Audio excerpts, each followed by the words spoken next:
Bonjour, contente de vous retrouver pour une nouvelle recette. Nous allons faire des macarons aujourd'hui. On en fera de plusieurs teintes et vous verrez, c'est tout facile. C'est parti pour la recette. Nous allons avoir besoin du sucre glace, du blanc d'œuf, des amandes, du sucre fin et du colorant alimentaire. Pour les blancs d'œuf, il faudra bien les séparer au moins 48 heures avant. Et les mettre dans un récipient au frigo, et le jour où vous voulez réaliser les macarons, vous les sortez 24 heures avant à température ambiante. Pour démarrer, on met les 150 g d'amandes moulues très fins, prenez-en de très bonne qualité, comme ça la texture sera très fine. On le verse, les 150 g de sucre glace et 50 g de blanc d'œuf, donc à température ambiante. Je mets le couvercle et je pulvérise pendant 10 secondes à vitesse 9. Voilà. Je réserve ceci dans un bol. J'ai versé le contenu dans un saladier en réserve. J'ai lavé le bol. Et là, je mets le fouet en place. J'y mets le blanc d'œuf, 50 g de blanc d'œuf, toujours à température ambiante. Je mets le couvercle. Et là, je chauffe 7 minutes à 37 degrés, vitesse 3,5. J'ai préparé 2 fois 75 g de sucre fin. La première, on va la mettre par le trou là-haut au bout d'1 minute 30, tout doucement, pas en un coup. Et la deuxième, deuxième 75 g, on va le mettre au bout de 3 minutes. Pour que le mélange doit être lisse et très brillant. Je programme 7 minutes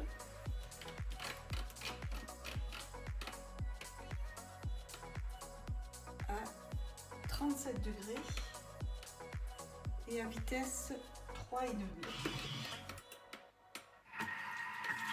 Voilà. Là, j'attends que 1 minute 30 soit passée.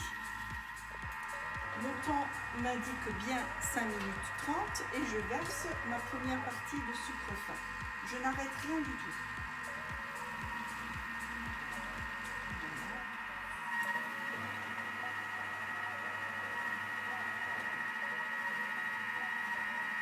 Je remets.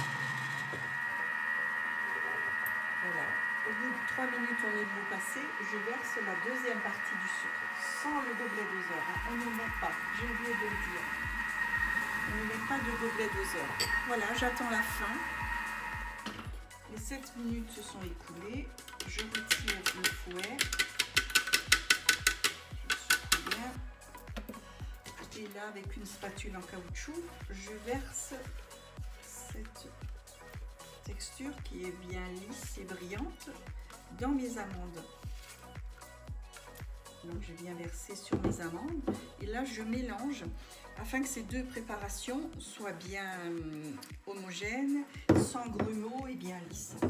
Et je fais ça tout doucement, vous voyez, en montant.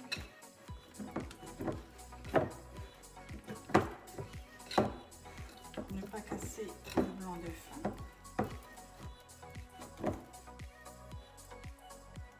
Mon mélange est homogène, pas de grumeaux. Et bien, vous voyez, faire ce mouvement pour ne pas trop casser les blancs d'œuf. De là, j'ai décidé donc de faire 3 couleurs. Donc je divise à peu près ma pâte en 3 parties pour justement réaliser ces couleurs. À peu près. Voilà. De là, je vais mettre une pointe de couteau de colorant. Donc là, je vais mettre du orange. C'est du colorant en poudre. Donc juste une légère pointe, ça suffit. Ça colore déjà très bien. Là, je vais mettre du orange. Là, je vais mettre du vert en pointe. Et là-bas, je vais mettre en doré. Ça va être sympa.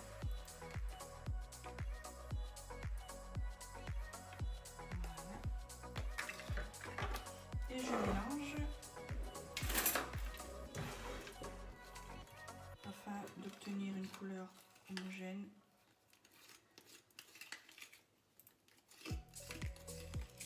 Et ça change déjà. Faut pas en mettre trop pour en rajouter. Les trois couleurs sont bien homogènes, l'orange, le vert et le doré qui est moins prononcé, mais ça fait un peu hispano. Je prends les cornets jetables, je coupe un petit bout. Je mets une douille neutre.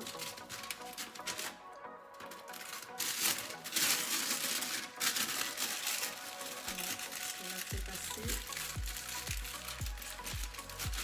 L'astuce, un verre.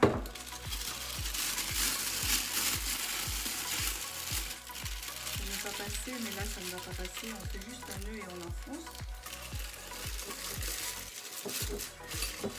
Et là, je remplis avec ma première couleur.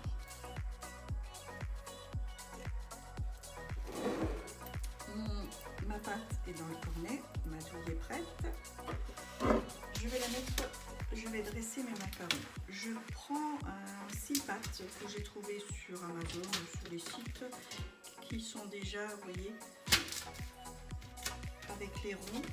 Après, si vous n'en avez pas, vous pouvez prendre du papier sulfurisé et vous dessinez des petits ronds pour bien suivre, ça va aller aussi. Hein. Et là, je dresse.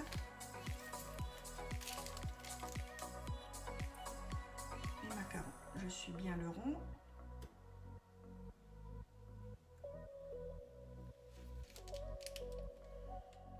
J'ai dressé mes macarons. Je tape bien afin de chasser les bulles d'air. Et là, je laisse reposer dans un endroit sec pendant 1 heure à peu près. L'heure a passé, ils sont bien desséchés, vous voyez sur le dessus. Je vais les enfourner à 160 degrés pendant 15 minutes à chaleur tournante. Les 15 minutes ont passé, je les ai sortis du four avec un chiffon humide. Votre plan de travail, vous l'humidifiez et vous mersez directement ça dessus pour arrêter la cuisson. Vous les laissez bien refroidir tels quels, vous ne touchez plus. Une fois bien froid, ils vont se décoller tout seuls. Pour fourrer ces macarons, on va réaliser 4 ganaches. Là, ce sera la recette de base. Ensuite, il faudra juste modifier 1 ou 2 éléments, mais je vous expliquerai plus tard. Donc, on va mettre 100 g de crème liquide que je vais faire chauffer pendant 2 minutes 30. On met le couvercle. 100 degrés. Vitesse 1. Le temps est passé. Je rajoute 200 g de chocolat noir que j'ai coupé en morceaux. Et on repartit pour 2 minutes. Vitesse 1. Le temps est passé. Je rajoute 40 g de beurre que je coupe.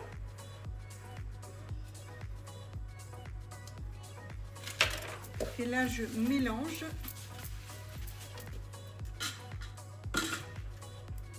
Pendant 1 minute. Vitesse 2. Et c'est terminé. Je reprends une bol. Je passe un petit coup de bien mélanger. Un petit peu, je racle bien le paroi. Et je verse sur une assiette. Voilà ma ganache au chocolat noir. Je vais la déposer au frigo au moins 3-4 heures. Une nuit, c'est bien aussi, ça c'est comme vous voulez. pour réaliser la ganache au chocolat blanc, la recette est identique, mais au lieu du chocolat noir, vous y mettez tout simplement du chocolat blanc. On va réaliser aussi une ganache au chocolat. Donc dans la crème que vous mettez au début, dans les 100 grammes, vous mettez une cuillerée à soupe de café soluble dedans pour la faire réchauffer. Et vous y mettez un peu moins de chocolat noir, disons de moitié, afin que l'odeur du café prenne le dessus. Ça c'est donc pour la ganache café chocolat. Pour la ganache aux fruits rouges, donc on part sur la ganache au chocolat blanc et on va y ajouter quelques gouttes, une cuillerée à soupe à peu près de coulis rouge. Pareil, qu'on va tout laisser durcir pendant 3-4 heures au frigo ou une nuit. Voilà. Voici la ganache blanche. Donc j'ai juste remplacé le chocolat noir par du chocolat blanc. Pareil, une assiette qu'on va laisser refroidir au frigo. Voici celle au café. Donc la base, la crème pareil. Je mets une bonne cuillerée à soupe de café soluble dans la crème. Et pour le chocolat, au lieu du chocolat noir, je fais moitié chocolat noir et moitié chocolat praliné, afin que le chocolat noir ne prenne pas le goût trop fort. Et voici celle aux fruits rouges. Donc la base c'est du chocolat blanc. J'y ai mis une bonne cuillerée à soupe de coulis de fruits rouges que vous trouvez dans le commerce. Et également pour donner une belle couleur rouge, une pointe de colorant en poudre rouge que j'avais utilisé également pour mes macarons. Voilà. Voilà mes macarons qui sortent du four. Donc en ce qui concerne la recette des macarons, pour obtenir cette quantité, j'ai fait le double de la recette. Ce que vous voyez là, ce sont des colorants rose, vert, rouge, or et orange. En ce qui concerne ceux-là, dans la pâte, j'ai mis une cuillerée à soupe de cacao amer. Donc ceux-là, ils sont vraiment aromatisés au chocolat. Parce qu'on sait toutes que les colorants n'apportent pas le goût. Voilà. Il ne reste plus qu'à les fourrer tout à l'heure. Les ganaches ont durci. On les fourre maintenant une après l'autre, libre à vous de les faire au parfum que vous avez envie. Ici j'ai fait du chocolat, donc avec une petite cuillère tout simplement, on les met par dessus et puis on les colle. Et je reviens vers vous quand tout est terminé. Voilà, les macarons sont fourrés de toutes les couleurs, il n'y a plus qu'à les déguster. Voilà, la recette est terminée, il y a vraiment eu rien de compliqué, je suis arrivée, vous y arriverez aussi. Pour les déguster, de préférence, les laisser reposer 10 à 12 heures. Ils seront beaucoup meilleurs par après. S'il y en a de restes et vous en faites beaucoup, vous pouvez les congeler et les sortir peu de temps avant, il n'y a pas de souci. Par contre, gardez-les bien au frais, filmez. C'est tout pour aujourd'hui, en espérant que ça vous a plu. Je vous souhaite une agréable journée. Un j'aime avec le pouce bleu. N'hésitez pas à vous abonner. À bientôt pour une autre recette. Bye bye.